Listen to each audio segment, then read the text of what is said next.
We're in a deep freeze today. The polar vortex has hit, and even though the temperatures will be in the single digits, maybe the low teens, wind chills will likely stay below zero. Well, this weather can be much more than just uncomfortable. It can actually be dangerous. So Dr. David Greuner is the managing director and co-founder of the New York City Surgical Associates. Is that correct? Correct. NYC Surgical Associates. I'm sorry, I'm not speaking English. Well, it's cold. It's hard to get the words. Well, Dr. David is here with us to talk about the dangers of this bitter cold and what we can do to keep safe. So thank you. Welcome, doctor. Thank you for having me again. Okay, so let's start it off. You worked in Alaska for a while, so this probably is nothing to you. That wasn't voluntary, but it was fun, actually. Really? Okay. So what did you learn about the temperatures there? That it's very cold in Alaska.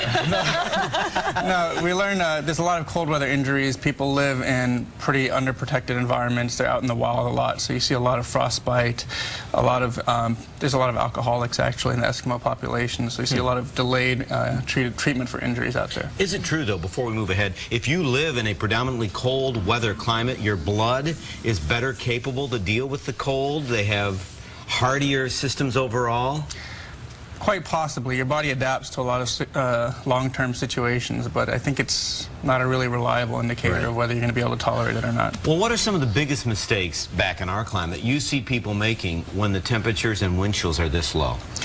Most people don't cover up as much as they should, so just exposed skin is a huge risk factor. Certain parts of our body, like our fingers, our ears, our noses, they kind of stick out like a peninsula more than the rest of the body, and they have 1 or 2 blood vessels supplying them, main blood vessels. When we get really cold and it's very cold outside, your body tries to contract those blood vessels, and the reason it does that is to prevent blood from escaping to those extremities and getting cool and returning back to your body. So it squeezes down that blood vessel. So that prevents you from losing heat, but it also delays the heat going to those extremities, like your fingers and your ears and your nose. So it kind of has a counterproductive effect of starving that tissue and making it more susceptible to injury as well as preserving heat. So is there anything in particular we should do to protect children? Yes, children, you know, their heads occupy a large portion of their body surface area, and heads, as you know, is where your main heat loss. Yeah, my son has a giant head, so he needs a hat. He's going to be really smart. Yes. But yes, you should definitely put a hat on kids, more importantly than adults. Yeah, and make sure they keep it on too, because the kids want to whip it off. You know, while we're talking about dress and wear, we all talk about layering. What are the real keys to layering, and why is it so important? So layering is definitely more effective than wearing one cozy piece of clothing, and that's really because you get little pockets of air trapped in between layers. So those pockets of air serve as insulation, and the more pockets there are, the better insulated you are against heat loss. Okay, so now we also have to take other precautions. You say not to just focus on the temperature, but also other factors to take into consideration. Yeah, particularly pertinent to things like wind chill factor, like this morning. Sure. The wind chill is maybe 30 degrees colder than the actual temperature. Moisture has a lot to do with it, and that's where covering of skin stays in place. If you have a cold, wet piece of skin, it's going to lose heat a lot faster because of the conductive value of the moisture. We throw out the factor of maybe 10 minutes before you start to feel the effects of frostbite. Is that accurate? What is frostbite, and what should we do? Frostbite is a culmination of factors, but it's analogous to a burn due to cold. And the problem with frostbite is once the tissue is damaged, it's going to recover a lot worse. So if you are exposed to really cold weather and you think you have frostbite, the key is to warm yourself back up, but in a slow, methodical fashion, okay? Okay.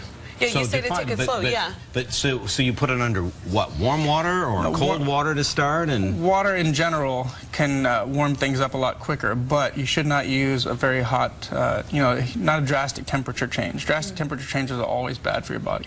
Yeah, but you know what? Another danger is slipping and falling in this weather. You know, there's that black ice that we've seen on there. So, you know, what can we do to try to prevent that?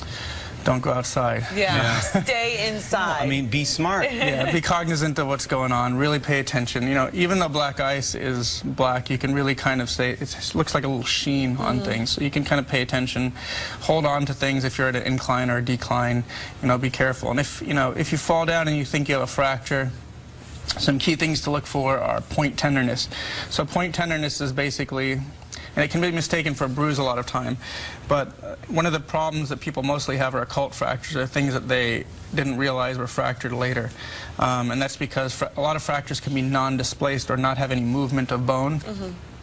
And one of the ways you can feel that is if you have prolonged pain that's not getting better for a couple of days, you should probably go get an x-ray. If you have pain that's reproducible, meaning that it comes back and is severe and not getting better on a certain point that you can locate with your finger, that's very pathognomonic or very very likely going to be a fracture. Wow. Those are big words, I know. too. Right now, I could barely get out in New York City Surgical Associates. I mean, and he's talking about all of these things. Thank you so much, doctor. We appreciate it. Stay warm. Yes. Cover up. I will. Cover up My big head. You know what? I wear heating pads all day long in times like this. Is that a bad idea? It's not really bad or good. I mean, it keeps me warm. It does. I don't think that's the real proposed effect. But, all right. Well, we'll talk to you more about our other ailments.